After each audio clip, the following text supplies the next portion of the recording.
close-up look at all your Concho Valley High School football. This is Inside the Game. Sponsored by Mitchell Automotive Group.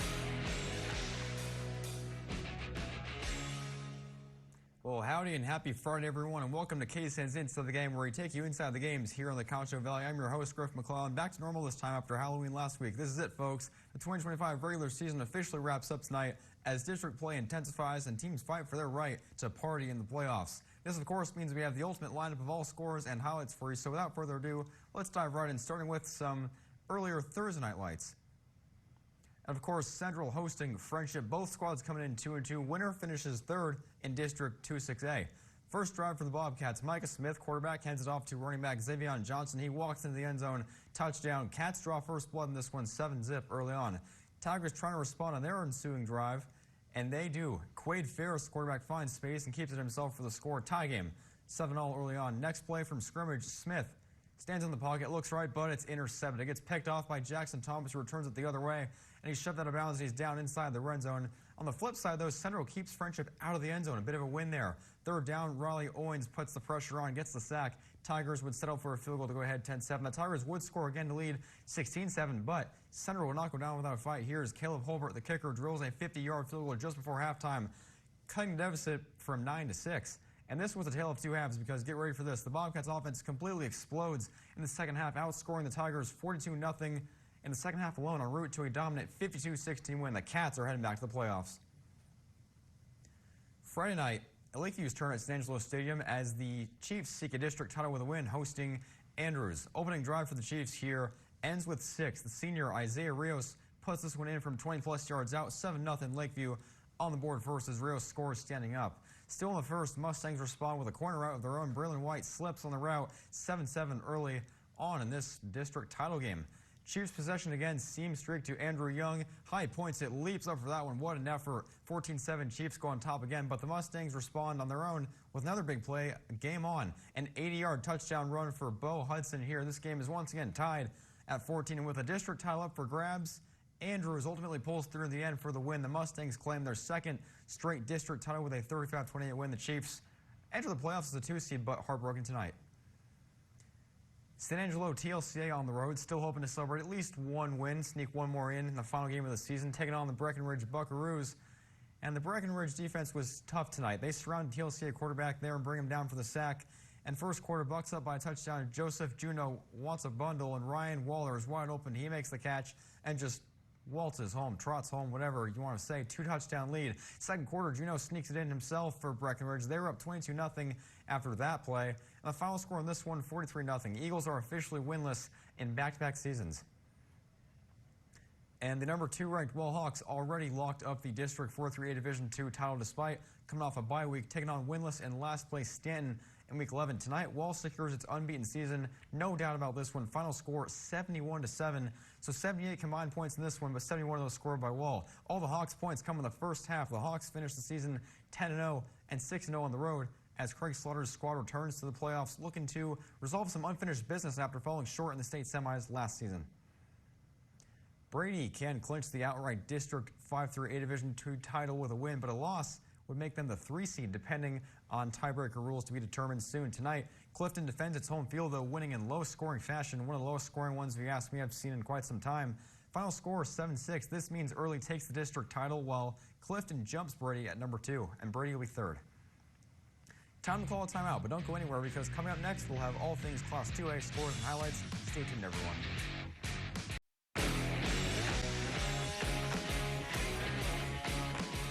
All right, folks, welcome back to Inside the Game. Time now to dive into all things Class 2A as promised. Let's start in Ozona, where the 6th-ranked Lions, you've heard a lot about them lately, collide with the Cristobal Cougars tonight in an all-Concho Valley showdown. Cristobal loses their 2 straight, trying to keep their playoff dreams alive with a win and potentially some help. We'll get that later. Looking to upset Christian Villarreal and district champ Ozona. We start this game with Lions already up 21-0. Villarreal gets the snap and extends the lead right here, 28-0. Christian with over 200-plus on the day again. The ensuing Lions drive a long touchdown run here from Christian Villarreal. Just get ready for this. Watch out, folks. Just eating away at the state record. 35-0 Lions tack on more. 11 seconds ago in the first quarter. Yeah, we're still in the first quarter, folks. And the busted coverage here makes this 42 points in the first quarter alone. Rozoa just piles on and never looks back, winning 68-0 despite Cristobal's blowout loss Hear this, the Cougars are on the cusp of making the playoffs, needing a Reagan County loss as the Owls, at last check, trail Forest by 29 points in the fourth quarter. Sonora, home for its regular season finale, hosting winless Colorado City. The Broncos are the 2 seed in their district regardless. Keep that in mind, no matter tonight's outcome, which may mean tonight's score is a bit misleading. But the Broncos do lose tonight by a final of 42-12. But Sonora, again, regardless, returns to the playoffs as a 2 seed, an improvement from last year's 4th seed. Mason controls its own destiny. All they needed to do tonight was defeat San Saba for a 15th consecutive district title, which they do. Final score 22-0. Mason returns to a familiar place, overcoming a 1-3 start this season. Now winners of 6 straight to finish 7-3 and 5-0 in district. This is also the Punchers' 4th shutout win in that span. El Dorado taking on McCamey blew its chance at a district title last week with a disastrous 47-8 loss to Wink, but still punched their playoff ticket no matter what. Tonight, bounce-back performance, completely flipping the script. A win would secure the 2 seed in District 428 Division 2, which they appear to do at last check ahead, 66-34 in the fourth quarter. Sterling City at Ira and the Eagles trying to conclude the regular season on a high note as the Braves take the field. As we were almost like we're running out in the field with the players there. Great shot. Prather Schneeman, quarterback, finds his receiver Kane Smith with a touchdown here, making it 8-0 extra point. Braves on top. Schneeman now calling his own number to make it 14-0. Home team just pulling through early on. Still first quarter. Now second quarter we go. Schneeman keeping it again to make it 22-0. He just adds another score himself. And after a turnover on downs, same guy. One more time. He passes to Aiden Mendoza here, making it 30-0 in just the second quarter. Simply put, the route is on. Turnover on downs now. Schneeman one more time. He's going to throw to Alex Reyes here with another touchdown, making it 36-0 second quarter. Talked about putting on a clinic. Braves do most of their damage in the first half, leading 44-0 at halftime, and they hold on for a 50-12 win. Sterling City's season ends with a 38-point loss. Miles, despite its tough season with youth and injuries, had a shot at the playoffs this week. It was definitely a long shot, though, as the Dogs would need a lot to go their way, including a win, and Cross Plains lost tonight. The Dogs gave it their best shot, but it's just not meant to be. Miles is on the cusp of missing the playoffs, down 54-26 at last check. Number 4 Junction can wrap up its second straight district title with a win against Sabinal, and the Eagles continue to soar, flying away with a dominant victory, 56-7, the final from Eagles Stadium. The Eagles glide into the playoffs with a perfect 10-0 record. Time to call our second time out, but don't go away because coming up next, we've got all 6-man scores and highlights. Stay with us. Inside the Game returns right after this.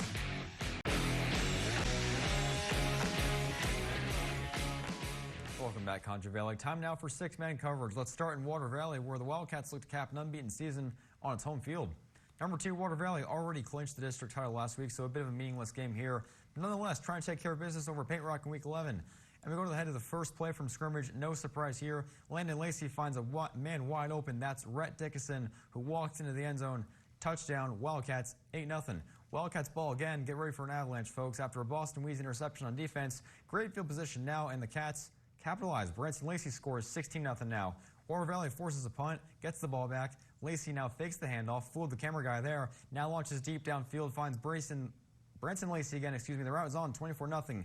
Home team making it too easy in this one. Weiss takes the handoff, dives forward in the end zone. Touchdown, Wildcats, and Water Valley runs away with this one, finishing the regular season undefeated at 10-0, winning every single game by mercy rule. So have yet to play a full fourth quarter game this season. Final score tonight, 62-6. Arion County and Verabest wrapping up their 2025 seasons, just playing for pride at this point. Arion County strikes first, outside run, and dusting the defenders 6-0 early on. Visitors, the Hornets, making a statement early. And next Arion County drive, let's take a look and look at this replay. 2 broken tackles, reverses field. Hagen Turman makes this a 12-0 game in the first quarter. Verabest on its next drive, looking for really any kind of points at this point. Bowood gets stopped on the fourth down, leaving points on the field. And the Hornets, once again, take over. And with that ensuing possession, the Hornets are going to sprint full field, length of the field, to extend the lead to 26-0 in just the second quarter. And at last check, Arion County is ahead 48-8 at halftime, en route to closing its season on a high note. District champion and number 8 Menard looking to secure a perfect season, concluding on the road against the Eden Bulldogs tonight. Too easy. Menard secures its undefeated season with a 56-6 rout. Blackwell going head-to-head with Trent. The Hornets control their own destiny with a win to claim the 2 seed in District 6-1A Division 2 tonight. They do just that, getting the job done with a 79-24 victory. The Hornets are going to the playoffs. Same district, Bront, the champs, looking to finish 4-0 in district after a 3-3 start, visiting winless Olphin. And the Longhorns make easy work of the Mustangs with a 52-0 rout. Bront goes undefeated in district at 4-0. Time to call another timeout, our third and final of the night, but we're not done just yet, because coming up next, we highlight 2 star athletes this season. We'll track some history, some trivia, and an early look ahead to next week. Stay tuned.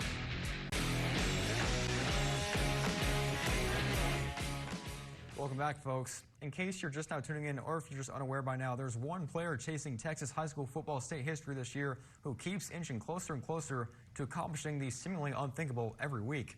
That guy is, of course, Ozona Lions running back Christian Villarreal, who is having a season for the ages. He and the Lions are just overwhelming opponents every week, including tonight's 68-0 rout over district rival Cristobal. Now let's break down the stats a little more for you. Here you go. His season total is through 10 weeks, so keep in mind that this is prior to tonight's game. I'm sure he racked up a bunch of yards after tonight's win, but we'll get to that later on in the week. Nonetheless, he has a whopping 3,269 rushing yards, 47 rushing touchdowns, and 281 additional receiving yards. Simply remarkable stuff. And refresh your memory, the current Texas single-season rushing record, which may not last much longer, 4,045 yards, belongs to Kenneth Hall of Sugar Land, who set it in 1953 in just 12 games. Many have considered this 72-year record unbreakable, being the only 4,000-plus rushing season in state history. But that could all change if Villarreal can join some elite company and do the impossible. Going into tonight, he needed just 777 yards to break the record. That'll be much reduced going into the playoffs, as we will continue to update as soon as we receive more stats. But Villarreal isn't the only running back lighting up the scoreboard this season. Another name you may have heard, Darrell West, has emerged as a star for Grape Creek in 2025, helping guide the Eagles to the playoffs. Brian Cunningham has more on West. Grape Creek, Texas is known for many things: the rural scenery, award-winning wine, and just like most small towns in Texas, Friday night lights consume the fall schedule. The Grape Creek Eagles are featured in our next player profile. Running back and special team stud Darrell West is at a breakout senior season as the Eagles are headed for another playoff berth this year, with West enjoying every bit of his 2025 campaign. Just creating a family, coaches, players, teammates, everything. I love it. Darrell took over the lead role this year, only his second season with Grape Creek football, his first 2 years ago on JV with a leave of absence in 2024, but West has fully embraced his breakout season as the Eagles team is rolling in 2025 with the lead tailback becoming one of the most explosive players in all of Texas. It makes me feel good, I'm doing my job, everybody else is doing their job. I just feel great. Through 10 games in his first full season as starter, Darrell has racked up nearly 1,700 rushing yards, 22 rushing touchdowns, 3 more scores through the air, the 2 punt returns for a touchdown as well. Darrell plays all 3 phases of the game, a natural athlete with an incredible gift, something his teammates and coaches talk highly of. Absolutely. Darrell's special. As far as an athlete goes, Darrell can just about do it all. He can run, he can catch, he's super fast, super athletic. He can cut on the dime. The hole doesn't have to be, his film has shown the hole doesn't have to be very big for him to squeeze through there.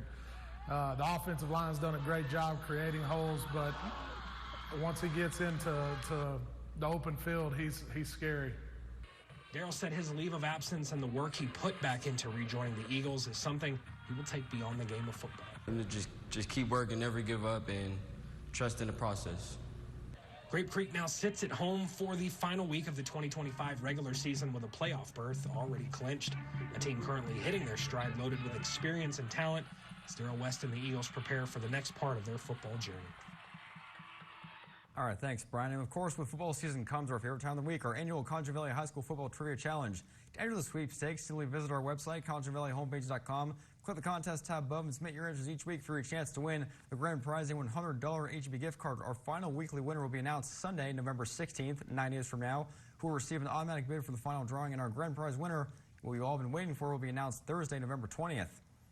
And looking at tonight's trivia question, prior to 2024, how many years had it been since Junction's last district title? Was it 21 years, 15, 5, or 10?